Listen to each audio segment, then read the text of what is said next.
Bank. Let's give him a big round of applause, please.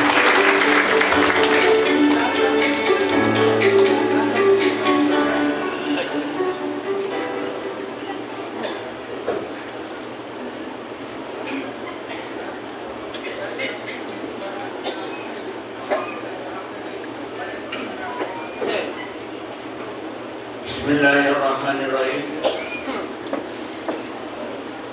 Magandang umaga sa atin lahat. Assalamualaikum warahmatullahi wabarakatuh. Sa ating OPA Pro ni David Feliciano, Assistant for Bangsamoro Transformation, represented by Dr. Ferdinand Buscato, sir. Sa ating Major General Division Commander General Gagara, sir. Sa ating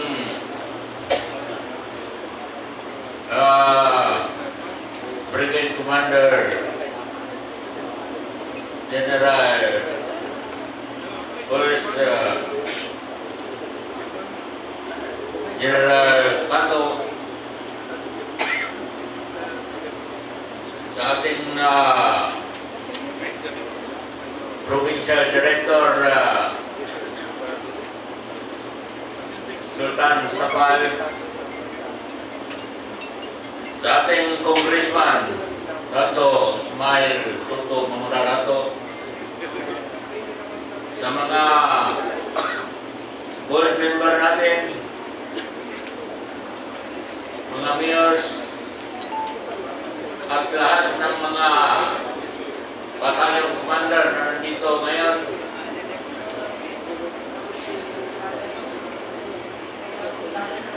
Yung mga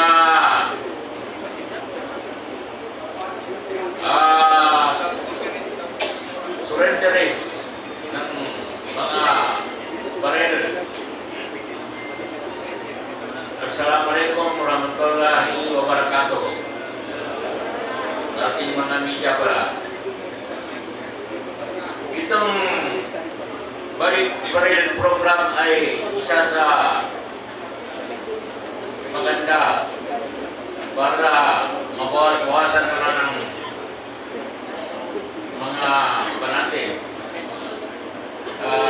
Sa palagay ko, kung tuloy-tuloy ito, ganun sa sinabi ni Congressman kanina, na ang papalit sa atin ay development na. Ma-develop na tayo.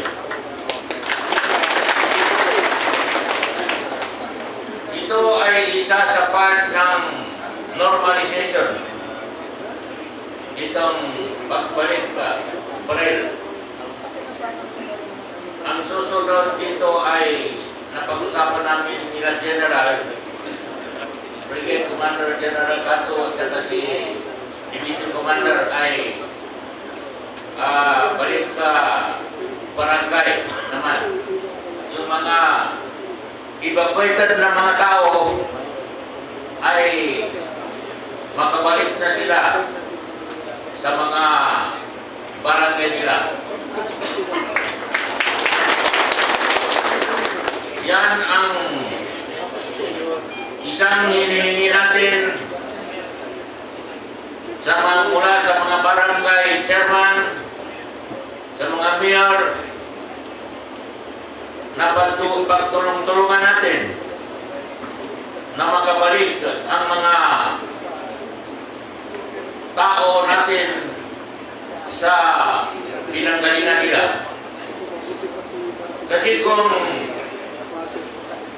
palaging nasa evacuation, evacuated sila ay wala silang magawa kundi maging kapit pa rin sa pamumuhay nila. Pero kung nasa area na sila na makapagsasaka ay siguro ay magkaroon sila ng kabuhayan at maskin tulungan ng gobyerno sila, tulungan natin sila ay malaking pagbabago sa kanila. Kaya lahat ng mga munisipyo, barangay na hindi pa nakapag-balik ang mga tao sa kanilang mga pinanggagalingan ay sikapin natin na mabalik sila. Kasi kung mag-ipon-ipon lang tayo dito sa mga city o di kaya sa syudad, ay nakikita na natin na ang mga parente natin o di kaya mga kaibigan natin doon ay nahirapan sila. Kaya ito ang programa naman natin ay paano makabalik ang mga tao sa pinanggalingan nila.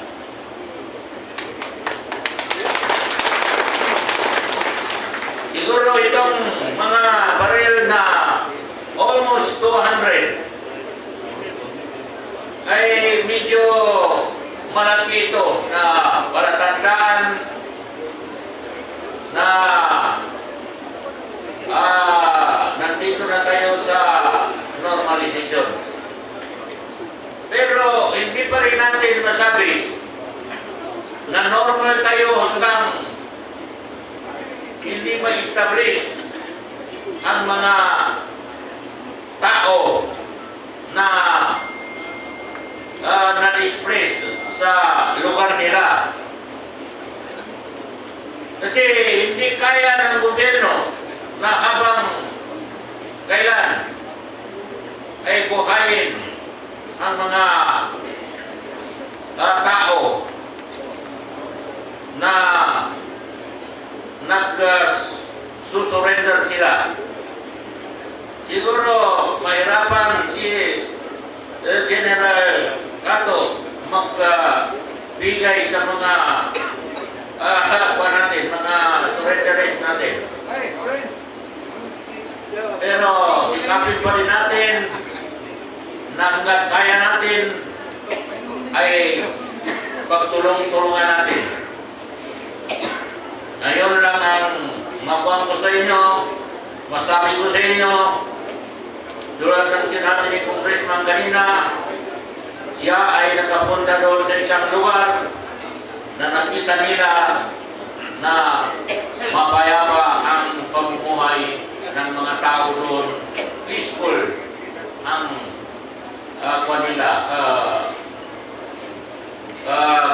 kabuhayan nila doon sa lugar na yan dahil sa ginampanan nila ang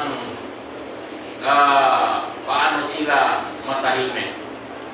Siya po naman, wassalamualaikum warahmatullahi wabarakatuh.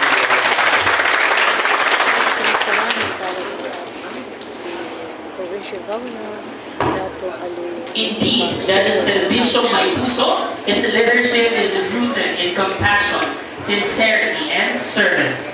That was the governor of the province of Maguindanao del Sur, Honorable Dato Ali M. Migtimbang.